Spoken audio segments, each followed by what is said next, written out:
আসসালামু আলাইকুম রহমতুল্লাহি আবরকাত। প্রিয় দর্শক, আশা করি আলহামদুলিল্লাহ সকলেই ভালো আছেন। আজকে আমি আপনাদের সামনে কিছু কথা বলবো 2024 সালের। এটা আমার শেষ ভিডিও এবং এটা আমার শেষ আপলোডকৃত ভিডিও।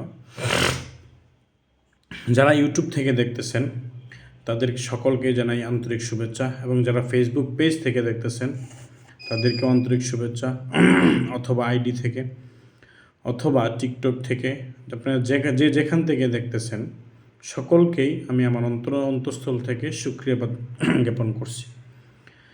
আজকে কিছু কথা বলবো আমি আপনাদের উদ্দেশ্যে। যে কথাগুলো বলার কারণ হলো,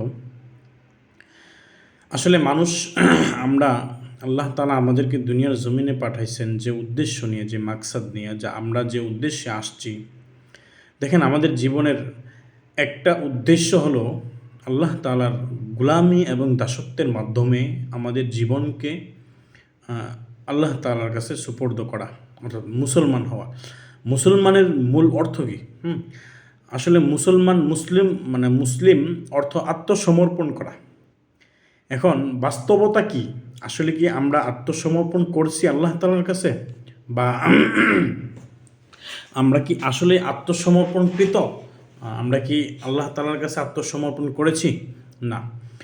মুসলমান অনেকেই আছে যে নামে মুসলমান, জীবনে জিন্দেগিতে কখনো কোনো সময়ে আল্লাহ তাআলার ঘর মসজিদে, এমনও মুসলমান আছে যে আল্লাহ তাআলার ঘর মসজিদে পর্যন্ত সে যায় নাই, অথচ সে নিজেকে দাবি করে ইমানওয়ালা এবং সে নিজেকে দাবি করে মুসলমান। আমাদের জীবন থেকে একটা বছর চলে গেছে, 2024 সাল। এই 24 সালের মধ্যে আল্লাহ তাআলা আপনার হায়াতের মধ্যে এবং আমার হায়াতের মধ্যে, সকলের যে হায়াতের মধ্যে, প্রথমত আমরা আল্লাহ তাআলার কাছে দোয়া করি যে আল্লাহ, তুমি আমাদের এই 24 সালের যত গুনাহ আছে, যত নাফরমানি আছে, তুমি আল্লাহ তাআলা তোমার রহমত এবং তোমার গফফার এবং তোমার রহমান নামের উসিলা করে তুমি আমাদের সবাইকে মাফ করে দাও। সকলেই বলি আমিন। প্রিয় দর্শক, আল্লাহ তাআলা মানুষকে হায়াত দিছে। দেখেন, আসলে পবিত্র কালামুল্লাহ শরীফে আল্লাহ তাআলা বলেন, আমাল হায়াতুদ দুনিয়া ইল্লা মাতাউল গুরুর, যে দুনিয়ার হায়াতটা হলো এটা একটা ধোঁকা স্বরূপ। দুনিয়ার হায়াতটা হলো এটা একটা ধোঁকা স্বরূপ। যখন মানুষের আজল চলে আসে, আজল মানে মৃত্যু, ইদা জা আজালুহুম লা ইস্তাখিরুনা সাআতাও ওয়া লা ইস্তাকদিমুন, মানুষের আজলটা যখন চলে আসে, মৃত্যুটা যখন চলে আসে, তখন আল্লাহ তার মৃত্যুর একটা সেকেন্ড এদিকেও যায় না এবং একটা সেকেন্ড ওই দিকেও যায় নাই, মানে আগে পিছে হয় না। সুতরাং তার মৃত্যু যখন নির্ধারিত, এমনও আছে যে আজকে রাত্রেই আমার মৃত্যু হতে পারে, অথবা এমনও আছে আজকে রাত্রেই আপনার মৃত্যু হতে পারে। এমনই আছে যে আজকেই ঘুমাইছেন, আজকেই শেষ ঘুম আপনার।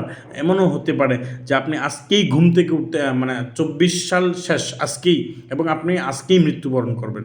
এমনও তো হতে পারে, না হওয়ার তো কোনো কিছু না। সুতরাং কুল্লু নাফসিন যায়িকাতুল মাউত, আমরা মৃত্যুর স্বাদ আস্বাদন করবই এবং করতেই হবে, এবং করেছে। প্রিয় দর্শক, যে কথাগুলো না বললেই নয়। আসলে দেখেন, আমরা দিন দিন যতটা আধুনিকতার দিকে পৌঁছাইছি, বা আমরা যতটা আধুনিকতা পাইছি, আমরা ততটা মৃত্যুর কাছাকাছি, ততটা কিয়ামতের কাছাকাছি চলে যাচ্ছি। কিন্তু আমরা একটা বার নিজেরা ভাবি না যে আমরা আসলে দুনিয়াতে কি করতেছি, বা কি করার জন্য আসছি। আল্লাহ তাআলা আমাদেরকে কেন পাঠাইছি, দুনিয়া কিসের জন্য? আমরা একটা বার নিজেরা কখনোই কল্পনা করে দেখি নাই যে আল্লাহ তাআলা কেন পাঠাইছে। দেখেন, আপনার জীবনে, আমার জীবনে 40, মনে করেন আপনার বয়স 40, অথবা আপনি ধরেন আপনার বয়স 20। দেখেন, আপনার জীবনে 20টা বছর চলে গেছে। আপনি একটাবার জীবনে কখনো ভাবছেন যে আপনার জীবনের 20টা বছর কোথায়, কিভাবে, কেন খাটাইছেন? একটাবার নিজেকে প্রশ্ন করছেন যে 20টা বছর কি করছো? নিজেকে একটা প্রশ্ন করেন যে 20টা বছর কীভাবে খাটাইছো, 40টা বছর, 60টা বছর কীভাবে খাটাইছো? কোথায় নষ্ট করলা? কাকে দিলা? কোথায় গেল সময় তোমার? তো আসলে আমরা কখনোই ওইভাবে কখনোই ভাবতে যাই না, বা ভাবিও না। বাস্তবতা হলো যে আমাদের দিন যাচ্ছে, সেকেন্ড যাচ্ছে, মিনিট যাচ্ছে, প্রত্যেকটা সেকেন্ড, প্রত্যেকটা মিনিট আমাদের জীবন থেকে শেষ হয়ে যাচ্ছে। এটা তো আমাদের আফসোস করার কথা, আফসোসে থাকার কথা। হজরত আজরাইল আলাইহিস সালামকে জিজ্ঞাসা করছিল যে আপনি আপনার ডিউটি চলাকালীন অবস্থায়, অর্থাৎ আপনি আপনার আপনি আপনার যে ডিউটি, আপনি যে রুহ কবজ করেন, আপনি সবচাইতে বেশি যেটা আপনাকে নাড়া দিছে এমন ২ টা অবস্থার সম্মুখীন হয়েছেন। কয়টা অবস্থার সম্মুখীন হয়েছেন? অর্থাৎ আজরাইল আলাইহিস সালাম যে তিনি জান কবজ করেন, আল্লাহ তাআলা তার যে জিম্মাদারি দিছেন, এই জিম্মাদারি চলাকালীন অবস্থায় এখনও পর্যন্ত উনার জিম্মাদারি চলাকালীন অবস্থাতেই চলতেছে। তো উনি আসলে উনার রূহ কবজ করাকালীন একটা মহিলা, সে গর্ভবতী অবস্থায়, হ্যাঁ? একটা মহিলা, সে বন্যা চলাকালীন সে অর্থাৎ বাচ্চাটা প্রসব করছে। তখন বাচ্চাটা প্রসব করছে নদীর প্রচুর পরিমাণে পানির মধ্যে ভাসমান অবস্থায়। তো বাচ্চাটা প্রসব করে বাচ্চাটাকে আপনার সে একটা খাটের মধ্যে একটা মানে এর মধ্যে ভাসায়া দিছে। এবং তখন ওই অবস্থাতে বলতেছে যে আল্লাহ বলতেছে যে, "যাও আজরাইল, যাও তুমি ওকে নিয়ে আসো, তুলে নিয়ে আসো।" তখন ওই মহিলার রূহটা যখন কবজ করা হয়েছিল, তখন আমার কাছে মনে হয়েছিল, আমার দিলটা একটু নাড়া দিছিল। এবং সাদ্দাম বাদশাহ যখন, অর্থাৎ এই বাদশাহ জান যখন কবজ করা হয়, তখনও তার কাছে দিলটা নাড়া দিছিল। কেন? বেচারা এত কষ্ট করে, এত সুন্দর করে দুনিয়ার মধ্যে আল্লাহ তাআলার সাথে পাঙ্গা দিয়ে সে জান্নাত তৈরি করলো। অথচ সে নিজে কখনোই দেখতে পারে না, এবং সে নিজে কখনোই কল্পনাও করে নাই যে সে এখানে ঢুকতেই পারবে না, হ্যাঁ? তো সে যখন প্রথম পাটা রাখে, পাটা মাটিতে পড়ার আগেই আল্লাহ তাআলা তার রূহটা কবুল করেন, রূহটা আজরাইল আলাইহিস সালামের মাধ্যমে তুলায় নিছেন। তখন আজরাইল আলাইহিস সালাম প্রকম্পিত হয়ে গেছিল, হ্যাঁ? তো এই ২ টা জান কবজ করার সময় কিন্তু আজরাইল আলাইহিস সালাম প্রকম্পিত হয়েছে। দেখেন, আসলে এখানে এই ঘটনাটা বলার কারণ কি, বা এই ঘটনাটা জানানোর কারণ কি? দেখেন, আল্লাহ তাআলা যখন আপনার আমার আজল নির্ধারিত করছে, এমন কোনো অবস্থায় যেন আমাদের আজল না আসে যে অবস্থাতে আমরা নাফরমানি অবস্থাতে থাকি। আধুনিকতার যুগ, আমরা অনেক সময় ফোনের মধ্যে বিভিন্ন সময় বিভিন্ন ঘটনা বা বিভিন্ন সময় বিভিন্ন কিছু আমরা দেখি, গুনাহের মাঝে লিপ্ত হয়ে যাই। এমন কোনো পরিস্থিতি যেন আমাদের আজল চলে না আসে যে অবস্থাতে আমরা মৃত্যুবরণ করলে আল্লাহ তাআলা আমাদের উপর নারাজ হয়ে যাবে, হ্যাঁ? আমরা ২০২৪ সালে অনেক গুনাহ করেছি, অনেক নাফরমানি করেছি। আল্লাহ তাআলার কাছে আবারও ক্ষমা চাই, আল্লাহ তুমি আমাদের সকলকেই মাফ করে দাও। এবং আমাদের জীবনের যে সামনের যে সময় আছে, সামনের প্রত্যেকটা সেকেন্ড তোমার নাফরমানি থেকে, আল্লাহ গুমরাহি থেকে তুমি আমাদেরকে হেফাজতে রাখো। এবং তোমার গোলামি করার জন্য, তোমার দাসত্ব করার জন্য তুমি আমাদেরকে তৌফিক দান করো। এই দোয়াটা বেশি বেশি আল্লাহ তাআলার কাছে করা, এবং আল্লাহ তাআলার কাছে চাওয়া, আল্লাহ তাআলার কাছে তৌফিক চাওয়া। আপনি তৌফিক ছাড়া কোনো কিছু করতে পারবেন না। সুতরাং আল্লাহ তাআলা যদি আপনাকে তৌফিক না দেয়, তাহলে আপনার কোনো কিছু করা সম্ভব হবে না। আল্লাহ তাআলার তৌফিকের মাধ্যমেই আপনার সব কিছু করা সম্ভব হবে। সুতরাং একটা বিষয় সম্পূর্ণভাবে মাথায় রাখেন, আল্লাহ তাআলা আপনাকে আমাকে পাঠাইছে শুধুমাত্র আল্লাহর গোলামির জন্য, আর সারা জাহান সৃষ্টি করছে আপনার আমার গোলামি করার জন্য। এক কথায়, আপনি যদি আল্লাহ তাআলাকে ভয় করেন, আল্লাহ তাআলাকে যদি ভয়ের মতো ভয় করেন, যদি তাকওয়া অর্থাৎ আল্লাহ তাআলার প্রতি আপনি যদি মুত্তাকি হন, তাহলে সারা দুনিয়া আপনাকে ভয় করবে, সারা দুনিয়া আপনার পায়ের নিচে থাকবে, যদি আপনি আল্লাহকে পেতে চান এবং যদি আল্লাহকে ভয় করেন।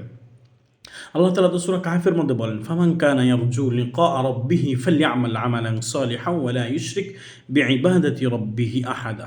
সুতরাং যে আল্লাহ তাআলার সাথে সাক্ষাৎ করতে চায়, মুলাকাত করতে চায়, অর্থাৎ আল্লাহ তাআলাকে পাইতে চায়, সে সে যেন কী করে, আমলে সলিহা করে এবং শিরিক মুক্ত থাকে। অর্থাৎ শিরিকের গুনাহ কিন্তু এটা মারাত্মক বিষয়। সুতরাং শিরিক হলো আল্লাহ তাআলার সাথে আমরা অনেক সময় অজান্তেই অনেক কিছু শিরিক করে ফেলি।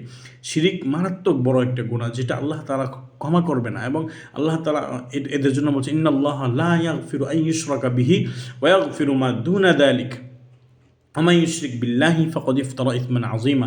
আল্লাহ তাআলা বিভিন্ন জায়গায় এইভাবে শিরিকের বিষয়ে কথা বলছে। যাক, আমরা শিরিক থেকে সর্ব অবস্থায় বেঁচে থাকবো। অনেকেই বলি যে আমার এই চাকরিটা না হলে, বা আমার এটা না হলে, এটা না থাকলে, এই না থাকলে আমার এই হতো না, সেই হতো না।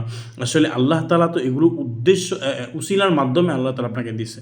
সুতরাং সব কিছুর মালিক, সমস্ত ক্ষমতার মালিক একমাত্র মহান আল্লাহ তাআলা, এবং তিনি একক এবং অদ্বিতীয়, তার কোনো শরিক নেই, এবং তিনি সর্বশক্তিমান। সেই আল্লাহ তাআলার গোলামি করার জন্য এবং দাসত্ব করার জন্য আপনাকে আমাকে দুনিয়ার জমিনে পাঠানো হয়েছে, সবাইকে দুনিয়াতে পাঠানো হয়েছে। সুতরাং অন্যান্য যে মাখলুকাত আছে, সমস্ত মাখলুকাত মানুষের উপকারের জন্য আল্লাহ তাআলা সৃষ্টি করেছেন। মানুষ সৃষ্টি করছে আল্লাহর গোলামের জন্য, মানুষ এবং জিন। আর অন্য সকল যে সমস্ত প্রাণী আছে, সকলকেই মানুষ এবং জিনের উপকারের জন্য আল্লাহ তাআলা সৃষ্টি করছেন।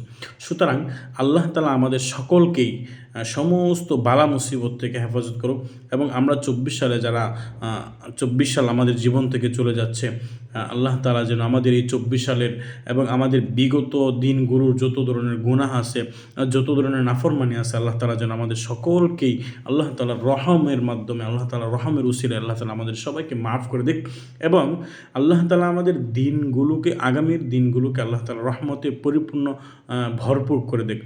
সকলের সুস্থতা কামনা করে এবং সকলের এই আশাগুলো কামনা করে আমরা বিদায় নিচ্ছি। সকলেই সুস্থ থাকবেন। আল্লাহ তাআলা সকলকেই হেফাজতে রাখুক, সমস্ত দুনিয়াবি বালা এবং আখিরাতে বালা সমস্ত বালা মুসিবত থেকে আল্লাহ তাআলা আমাদেরকে হেফাজতে রাখুক। সকলের সুস্থতা কামনা করে বিদায় নিচ্ছি। আসসালামু আলাইকুম ওয়া রাহমাতুল্লাহি ওয়া বারাকাতুহু।